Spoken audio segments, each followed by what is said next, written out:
اب ہم انسانوں کی جو سب سے بڑی پرابلم ہے وہ یہ ہے کہ ہم یہ جاننا چاہتے ہیں کہ تقدیر کیا ہوتی ہے اور قسمت کیا ہوتی ہے، اور جب اس کو ہم اپنے دین میں سمجھنے کی کوشش کرتے ہیں تو اللہ رب العالمین اپنے قرآن کی جب شروعات کرتے ہیں تو وہ سورہ فاتحہ سے کرتے ہیں، اور سورہ فاتحہ میں اللہ رب العالمین فرماتے ہیں کہ الحمدللہ رب العالمین۔ تو ہم ایک انسان، ایک مسلمان، ہم جب اس فیت کو لے کر کے آتے ہیں تو، اور جب ہم یہ جاننا چاہتے ہیں کہ اللہ رب العالمین نے ہماری تقدیروں کو کس طریقے سے لکھا ہے، تو ہم پہلے ہی جب قرآن کو پڑھتے ہیں تو اللہ رب العالمین ہمیں سب سے پہلی جو چیز بتاتے ہیں وہ یہ بتاتے ہیں کہ میری تعریف، ساری تعریف میرے لیے ہے۔ تو اللہ رب العالمین نے آپ کو ایک انسان ہونے کے ناطے جب آپ اس فیت کے اندر داخل ہو رہے ہیں تو آپ کو پہلی چیز جو اس نے بتائی ہے وہ یہ بتائیے کہ پہلے تو تم میرے اوپر فیت لے آؤ کہ تم نے مجھے دیکھا نہیں ہے، لیکن یہ جو چیز بھی تم اپنے اراؤنڈ دیکھ رہے ہو اس کا جو مالک ہے وہ میں ہوں۔ تو اللہ رب العالمین یہ فرما، اس کے بعد اللہ رب العالمین کہتے ہیں الرحمن الرحیم۔ اب یہ تقدیر ہے ہماری، یہ تقدیر اللہ رب العالمین اپنی دو صفتوں میں ہمیں بتا دیتے ہیں۔ رحمان کہتے ہیں اللہ رب العالمین اپنے آپ کو، اللہ انسان کو کہتے ہیں کہ تم احسن تقویم بھی ہو اور تم ساری مخلوقات کے اوپر تم جو ہے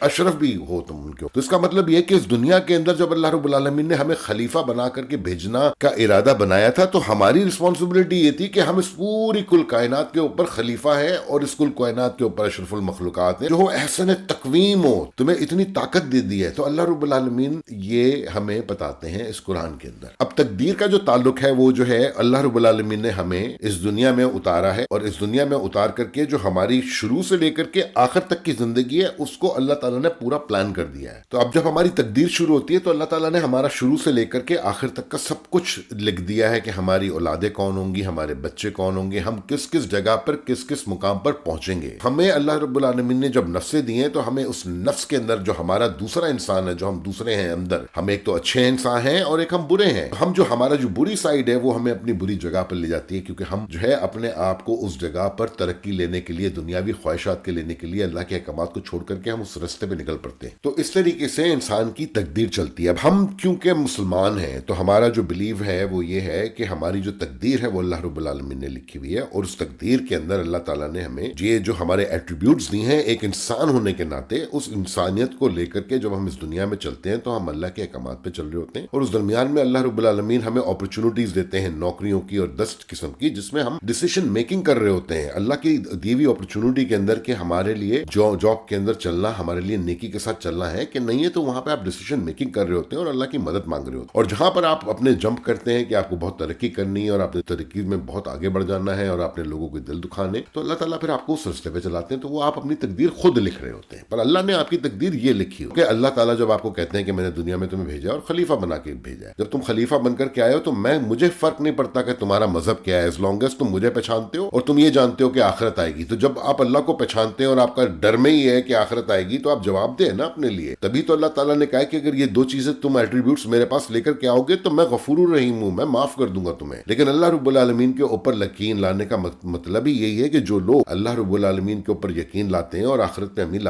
یقین لاتے ہیں تو ان کے دل اتنے ڈرے ہوئے ہوتے ہیں کہ وہ ہر قدم پر اللہ رب العالمین کو یاد کر کے، کریٹر کو یاد کر کے چل رہے ہوتے ہیں کہ کہیں ہم سے کوئی ایسی غلطی نہ ہو جائے جس کا ریپیکشن ہمیں اس دنیا میں ملے۔ تو وہ لوگ کانشیس ہوتے ہیں، وہ تقوی والے لوگ ہوتے ہیں، چاہے وہ کسی بھی مذہب کے اندر ہوں۔ تو ہم اسی لیے اللہ رب العالمین کہتے ہیں کہ قرآن کے اندر اللہ رب العالمین ہمیں تعلیم جو دے رہے ہیں، جو ہمیں اللہ رب العالمین نے جو ہمیں فرقان دیا ہے وہ انسانیت کے اوپر دیا ہے، اس کا ریلیجن سے کوئی تعلق نہیں ہے۔ لیکن اللہ رب العالمین یہی کہتے ہیں کہ ہر انسان کے ساتھ جو ہے تم اچھا سلوک کرو۔ ہمیں بچپن میں کیا دیکھنے کو ملتا ہے کہ جی اگر ہمارے گھر میں بھنگی آ گیا ہے تو اس کا تو گلاس ہی الگ ہوگا، مطلب ڈیسائیڈڈ ہے، یہ تو سوال ہی پیدا نہیں ہوتا کہ ہم اس کو اپنے گلاس میں پانی پلا دیں۔ تو یہ باتیں ہیں جو ہمیں ہمارا پاسٹ دیتا ہے اور ہم ان کو یاد کر کے اس کو ریپیٹ کرتے ہیں۔ تو ہمیں کانشیس ہونا ہے اس دنیا میں رہنے کے لیے، کیونکہ اللہ رب العالمین کے آگے ہر انسان ایکول ہے، وہ حکم العدل کے ساتھ اس دنیا کو لے کر کے چلتا ہے۔ ہماری جو تقدیر ہے مسلمان ہونے کے ناطے، اس میں ہمیں اپنے پیغمبروں کے لیے سلامتی کی دعائیں کرنی چاہیے، کیونکہ یہ وہ پیغمبر ہیں جنہوں نے یہ سیکریفائسز دیے ہیں، اور ہمارے جو سب سے بڑے پیغمبر ہیں جنہوں نے ہماری تقدیر بدلی ہے، سبحان اللہ، وہ ابراہیم علیہ السلام ہے۔ ابراہیم علیہ السلام وہ شخصیت ہیں جن کی وجہ سے ہم مسلمانوں کی تقدیر بدلی ہوئی ہے، چاہے ہم دنیا کے کسی بھی حصے میں کسی طریقے سے بھی آپریٹ کر رہے ہوں، لیکن انہوں نے ہمارے سسٹم کے اندر وہ مسلمانی ڈال دی ہے کہ یہ مسلمان ہے۔ کم سے کم اللہ کے رستے میں جا کر جب کھڑے ہوں گے تو اللہ تعالیٰ اس وقت کو رحیمی اپنی اس کے اوپر لگا کے اس الحمدللہ رب العالمین مالک یوم الدین،